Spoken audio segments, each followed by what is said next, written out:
Yeah.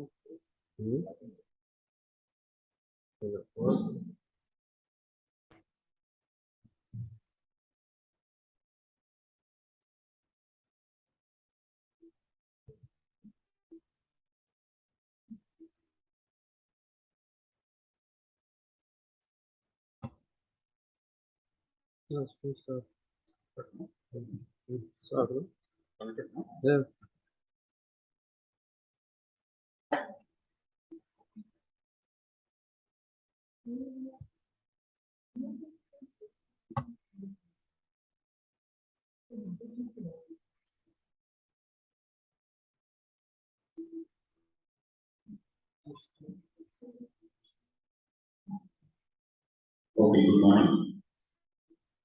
This is actually supposed to be part 2 of my presentation, but because a lot of people missed it last time, I'm just doing a quick review of the presentation last time, and then continuing with what I planned for today. So the presentation basically is about how to select patients for treatment for orthodontics in the Ministry of Health. Okay. Now, what you have to understand. Just a moment.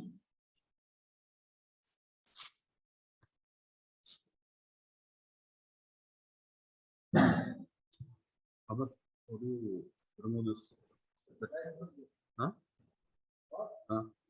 You can't close it.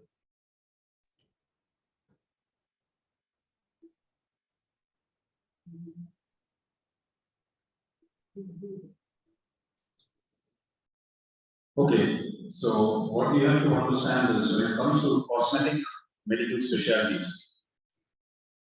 in the field of medicine and dentistry, we basically have these 4 fields. We've got plastic surgery, we've got ENT surgery, we've got dermatology and dentistry. These are the specialties where there is a cosmetic type of treatment involved. Okay, so these are the kind of procedures that are done just for plastic surgery in the range of the face. These are the dermatology procedures that are done. ENT is basically focused around rhinoplasty. And when it comes to dentistry, the 3 aspects that are cosmetic are laminates and veneers, orthodontics, and cosmetic gingival procedures like gingivitis now. Now, what you have to understand is cosmetic treatment in any of these fields is basically not available in a government-funded hospital. Because there's a significant difference in the budget between what government-funded healthcare programs receive and the kind of budget that is available for you when you run your own clinic. Patients are not paid for treatment in a government-funded hospital. Therefore, your criteria for selecting patients is to choose patients who are going to benefit not just cosmetically, but that there has to be a health benefit as well. So when a patient comes to you in your clinic, the basic complaint that you most commonly see as far as orthodontics is concerned is spacing, crowding, proclination, and gummy smile. Almost, I would say, 80% of your patients come with these complaints, correct? And to a lesser extent, they complain about skeletal problems such as problems with the chin, problems with the upper jaw, teeth that are impacted or stuck in the bone, and an inability to speak or open and close their mouth. Now, if given a chance, every patient will want to have a smile like this, correct? It's free. There is no surgical procedure involved. There is hardly any difficulty for the patient. So, if a free treatment is available, anybody and everybody want to undergo that treatment, right? Why? Because it's basically going to improve your appearance. 17% of the population only has normal occlusion. 60% has minor malocclusions. 25% has severe malocclusions. Now, if we were to treat every patient with a malocclusion, you know what is going to happen? We are going to require at least 5 or 6 orthodontists in Dhofar alone, with 5 or 6 units, 7 or 8 ESAs, and a whole lot of instruments and materials to treat all these patients. So, our criteria is to differentiate between this category and this category. That is, how do we differentiate a mild malocclusion from a severe malocclusion? So the referrals need to be for severe malocclusions. And the basic layout that we are following is something that is called the IOTN, or the Index of Treatment Needs, which is actually designed by the British Orthodontic Society. And what they basically look for is something that is called a dental health component. In other words, when a patient comes to you, what you have to think is, okay, the patient is complaining about crooked teeth, the patient is complaining about spacing, the patient is complaining about porcine teeth. Is the treatment going to give the patient only a cosmetic result, or is there going to be some other benefit? And by some other benefit, is it going to improve the dental health of the patient? In other words, is the orthodontic treatment going to reduce the risk of caries, gingivitis, and periodontitis? Is the orthodontic treatment going to decrease the risk, or improve rather, the mastication and degradation, which basically is swallowing? Is the orthodontic treatment going to improve the ability of the patient to breathe normally? Is it going to improve the speech? Is it going to decrease the risk of fracture due to trauma, especially in young children during contact sports in school? And finally, is the treatment so complex that it cannot be done in a private clinic? It needs to be done in a hospital setup where interdisciplinary approach needs to be followed. So these are the basic questions that need to be answered when you choose a patient for orthodontic treatment in a government-funded hospital. And based on that, there is a grading system. Now, this is something that you can download from the internet. I told you that before the last presentation. So, every time a patient comes to your clinic, go to this chart. Now, what does this chart comprise of? If you see the top row, M for missing teeth, O for overhead, C for crossbite, D for displacement meaning crowding, and O for overbite. Okay, now as you keep going down, you see that for each section, there is an increased severity gradient for each of the sections, and based on that, you have a grading system here of 1, 2, 3, 4, and 5. So when a patient comes to you, let's say for example, with proclaimed upper teeth, in other words, increased overhead, go to this section, that is the overhead section. See where that overhead is. If it is less than 2 mm, IOTM 2. 1, 2, and 3 are cosmetic. 1, 2, and 3 basically tells you that the malocclusion has only a cosmetic benefit. So anything that comes in this section does not need to be referred.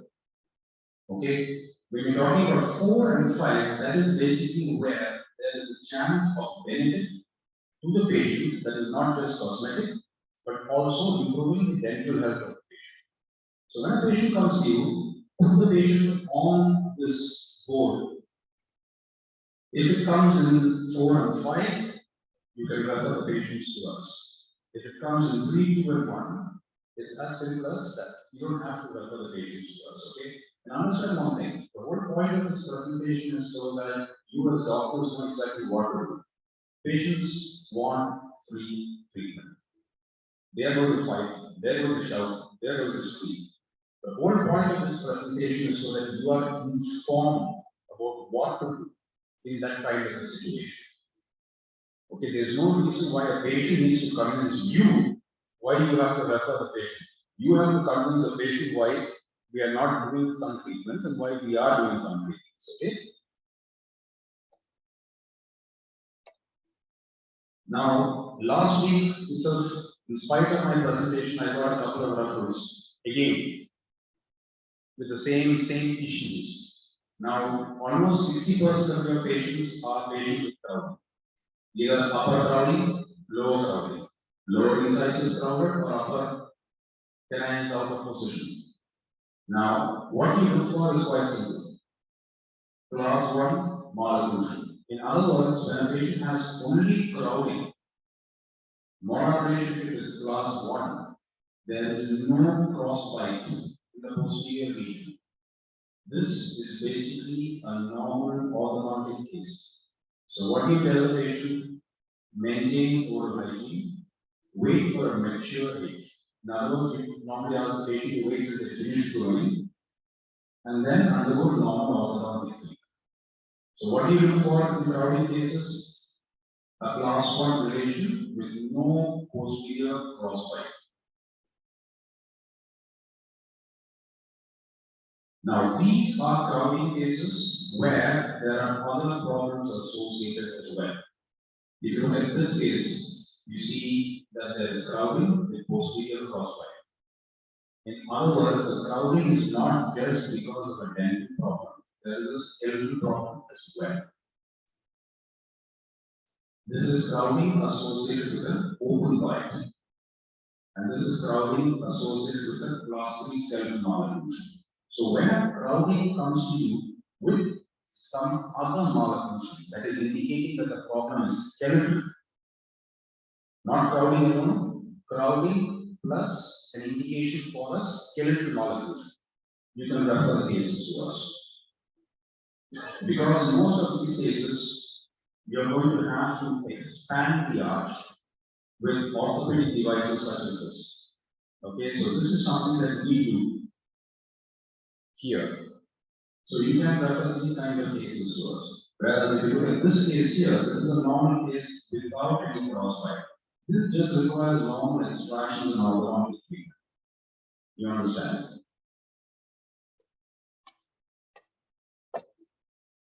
Now when we talk about overbite, you see this category 3 and 4.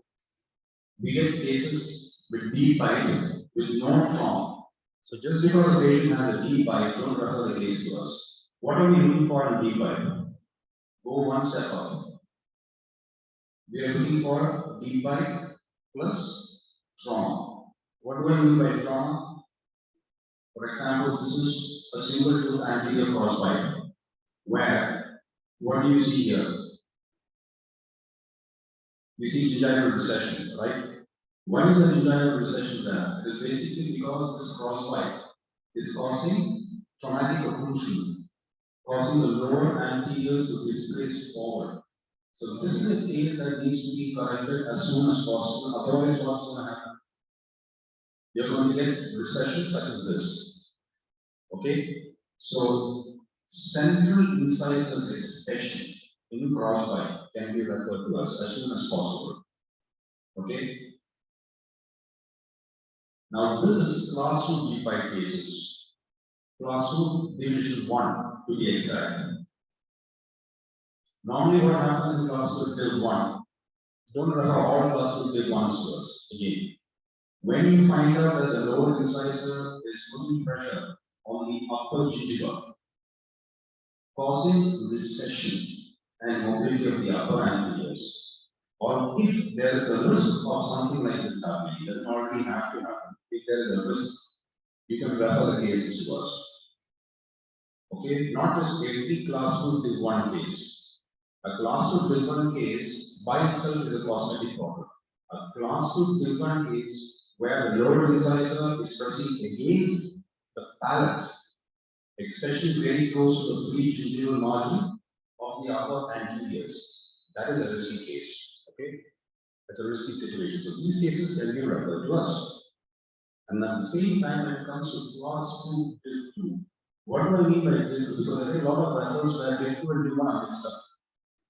Class 2 till 2 basically means that the upper anteriors are retroclined, not proclined. Class 1 till 1 means upper anterior is proclined.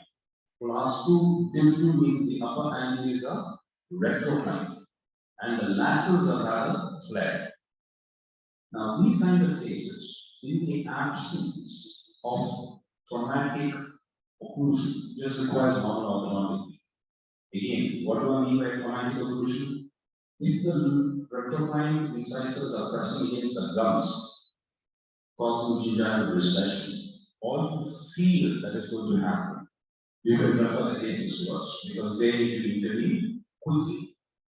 Okay, so class 2 till 1 with signs of trauma, class 2 till 2 with signs of trauma. Without signs of trauma, they don't come under our index. This is no trauma, IOPM 3. This is with trauma, IOPM 4. Okay? Now coming to the next criteria, which is overgen. 30-40% of the patients come to you because of this complaint. My upper teeth are problematic. I want treatment. If you look at these two cases, they are full class 2 cases. Okay? They don't look too bad. Yes, they don't look perfect, but they don't look too bad. These are examples of class 2 cases with increased overgen where the problem is not skeletal. Don't think that every overgen case or every class 2 till 1 is basically a skeletal case. This is a clear-cut example because an increased overgen can happen because of these 3 reasons.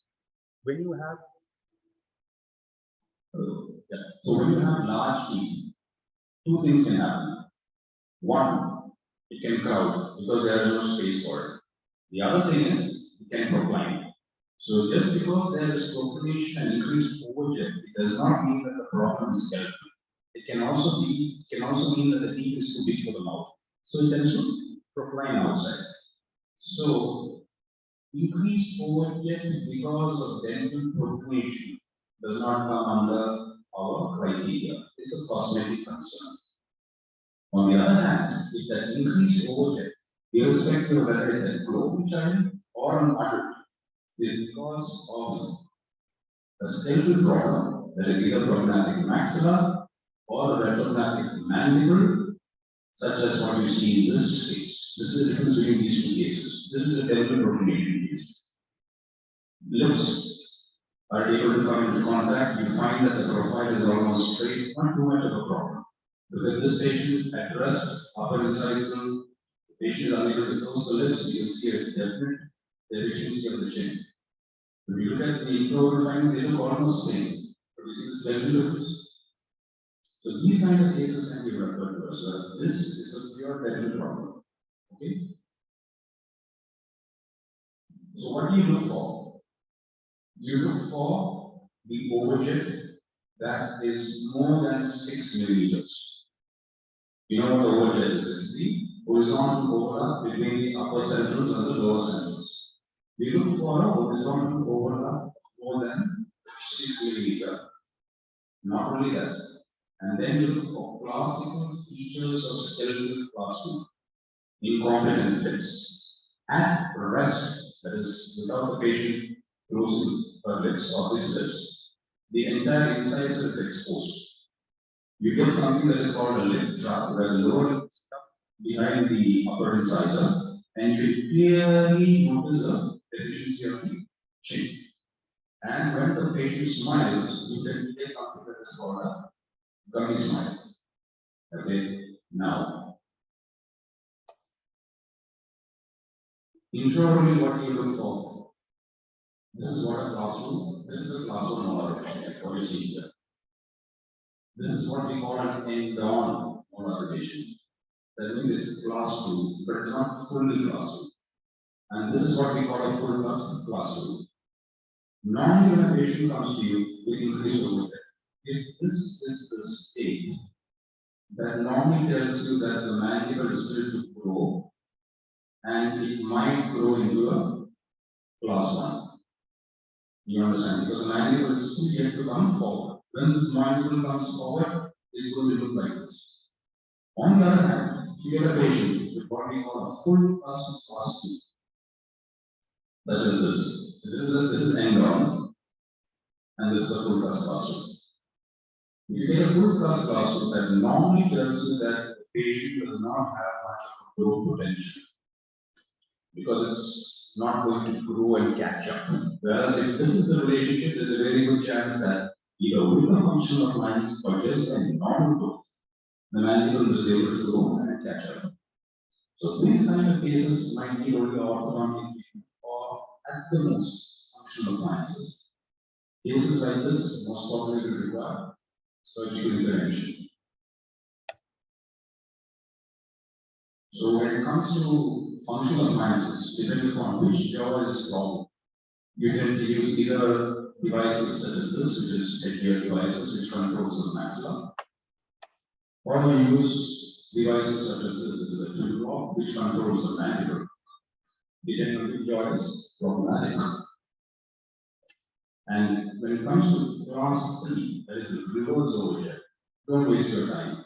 The moment you see a patient with a reverse overjet, refer the case to us. Because reverse overjets normally cannot be treated by normal orthodontics. They require appliances as early as possible. So when you see a child with a reverse overjet, you can refer the case to us, but at least wait till they are 8 to 9 years old. Because most of these patients require devices such as this. How many children do you think are going to wear things like this? So they have to be slightly old enough for them to follow instructions and understand exactly what is happening. So reverse overhead cases, you can start referring to us once they are 8, 9 years, not before. Okay? And these are adult cases, class 2 with increased overhead, which clearly looks like surgical. As I explained before, all the possible signs are there. And these are class 3 cases. Again, you don't have to spend any time discussing these are these cases first, class 3 cases.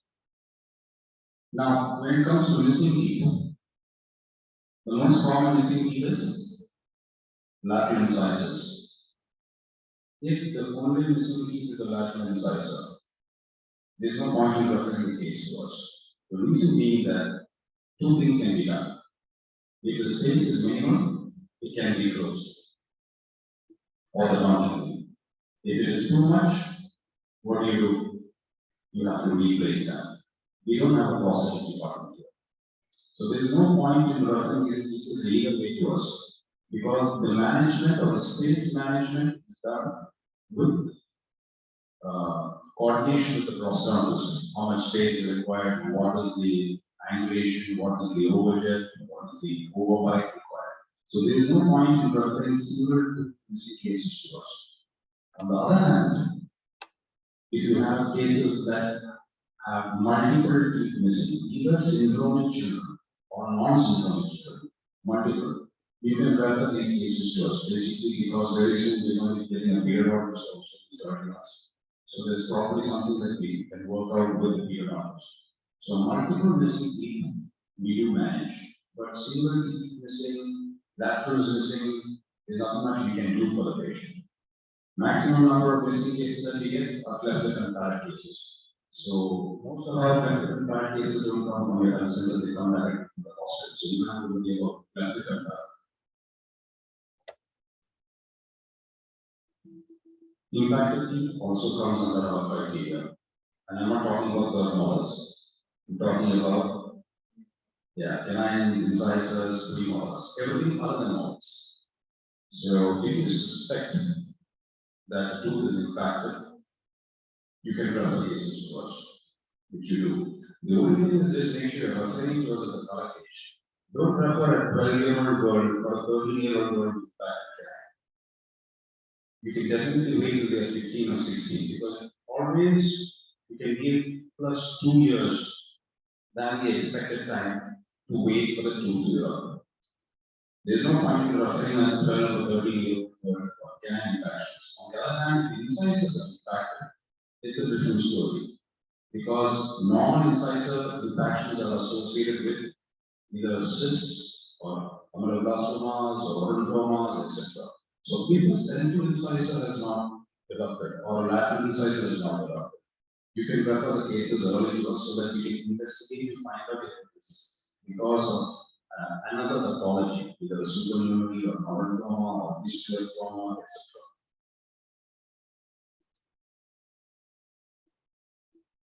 Open bite. Now, What you have to understand is there should be overlap between the upper and the lower incisors. When that does not happen, it's called an open bite, right? Now there are two types of open bite. There is dental open bite and there is a skeletal open bite. How do you differentiate between these two? Dental open bites, as you can see here, are normally from canine to canine. You find that posteriors are in contact, the anteriors are not in contact. On the other hand, if you're dealing with skeletal open bites, normally the open bite extends from molar to molar. You will see a clear separation of the occlusal plane. This is the upper occlusal plane, this is the lower occlusal plane. You will find both the occlusal planes are divergent. So when it comes to open bite, what is our criteria? Less than 4 mm of anterior open bite is a cosmetic problem. More than 4 mm of anterior open bite and above comes under our criteria. Okay? The reason being that sometimes open bites are because of habits. If you have a young child with a history of a habit, refer to us. But if it's a young child with a mild open bite, no history of a habit, there's no point in referring the case to us. These are all examples of cases with huge open bites that are treated orthodontically, not surgically. They are all being treated orthodontically. So just because there's an open bite does not mean directly it's a skeletal problem and the patient needs to be treated by surgical procedure. On the other hand, when you do have severe open bites of more than 4 millimeters, okay, and you find that the open bite extends from molar to molar, you can refer the cases to us. Coming to the last part, which is cross-bite correction. This is a very controversial topic, especially the justification for orthodontic treatment for cross-bite correction. You know what a cross-bite is? It basically assesses the transverse relation of the upper and lower jaw. This is talking about the right molar. The right molar, if you look at the functional cusps, what are the functional cusps? The upper is the falcal cusp, right? And the lower is the bottom cusp. So a normal relationship basically means cusp to groove relation. Cusp to groove, not cusp to cusp. Cusp to groove relation. The upper parallel cusp should rest in the central groove of the lower molar. So this is a normal transverse relationship. This is what we call a buccal crossbite, where the upper molar is buccal to the lower. And this is called either a palatal or a lingual crossbite, where the upper molar is lingual or parallel to the lower molar. Okay? And when you look down here, you see a condition that is called, this is a sister bite, where the entire segment is buccal to the lower. That means this is what we call a collapse bite. There is absolutely no posterior occlusion. So in these kind of cases, you know what to do, right? There is no occlusion. We directly refer these cases to us. Now, why is crossbite correction important? Cosmetic. Yes, there is a cosmetic component. There is something that is called buccal corridor space. That means when you smile, you tend to see, we see here in this picture here, you see, when you smile, you see this dark space. This dark space is called buccal corridor space. When the buccal corridor space is increased, it affects the aesthetics of the smile. So a lot of patients undergo expansion treatment to improve the aesthetics. So there is a cosmetic component associated, especially with mild cases. Therefore, if the crossbite is mild, you don't necessarily need to refer the cases to us, because the correction is going to be basically only cosmetic.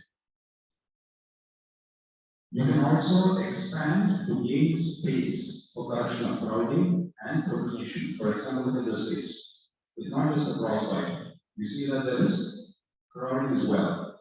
So in these kinds of cases, when we expand, you gain space to arrange the teeth as well. And the last, most important component is the functional component. In other words, is the crossbite causing a TMJ issue? Is it causing a deviation of the mandible from RCP to ICP? You know what RCP is? Referral contact point, or the initial point of contact when you close your mandible.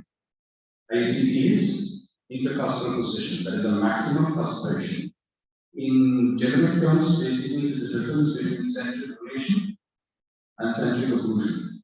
So is there a deviation of the mandible when you close the mouth or not? If the crossbite is causing a deviation of the mandible, there is a chance that the patient can develop, not always, but there is a chance that the patient can develop a TM joint issue in future. Now, if you look at this particular slide, you understand exactly what is happening. You see, this is the RCP. There is a referral contact point. There is point of initial contact. You see, the lines are coinciding, right? Now, as the patient continues to close, what do you notice? There's a deviation. You understand? So these are the kind of cases that we actually can refer to us because there is some amount of posterior correction that needs to be done to avoid or correct an existing temporomandibular joint issue.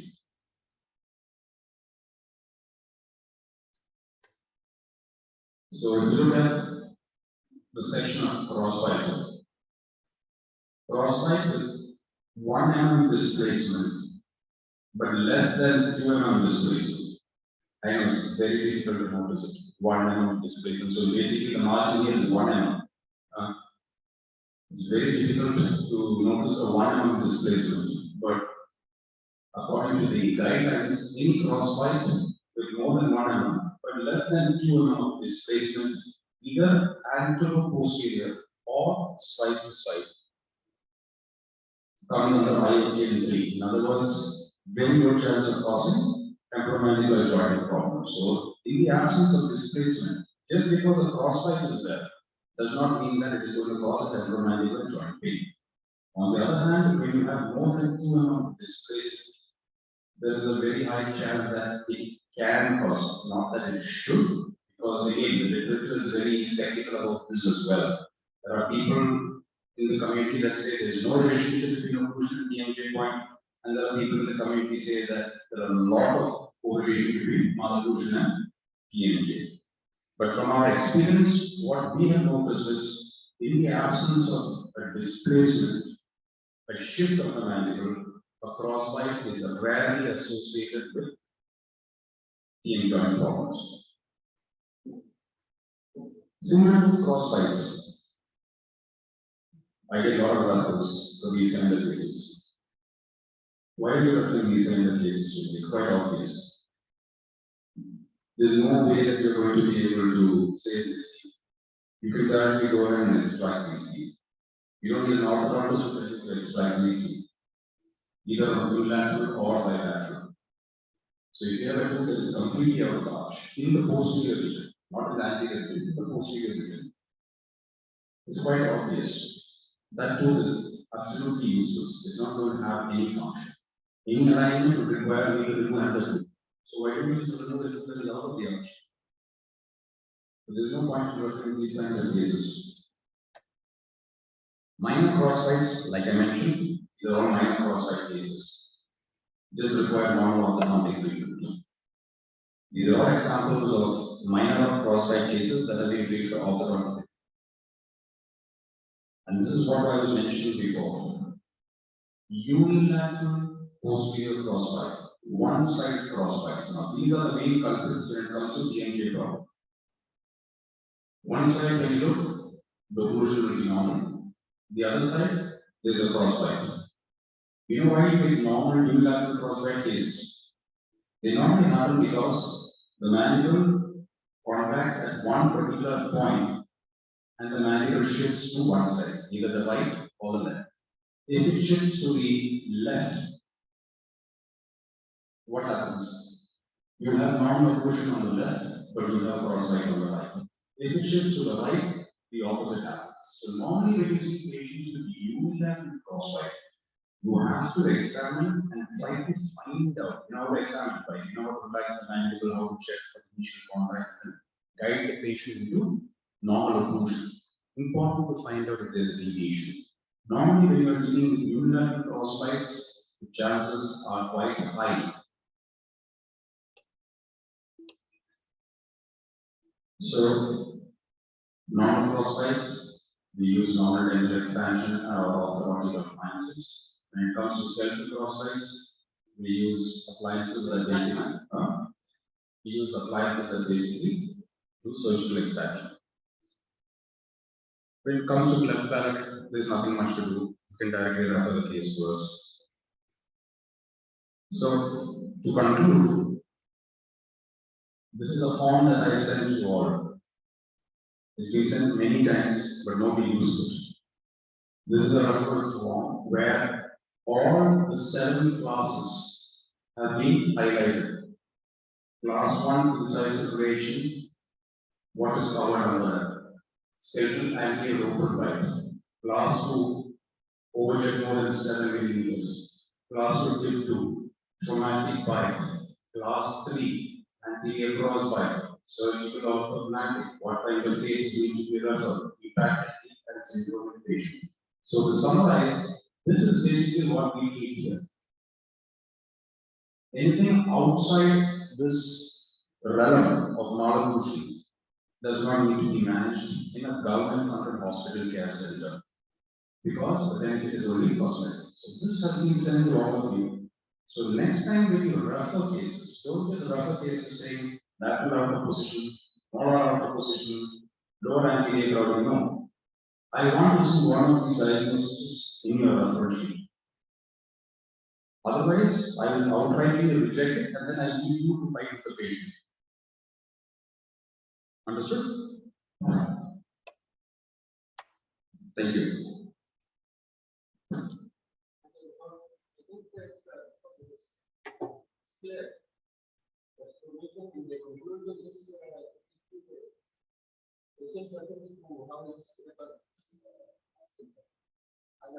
To avoid it, no?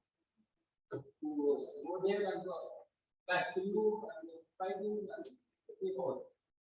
Any questions? What answer? Just remember any criteria about impact time currently. And impact should be second openly at this time.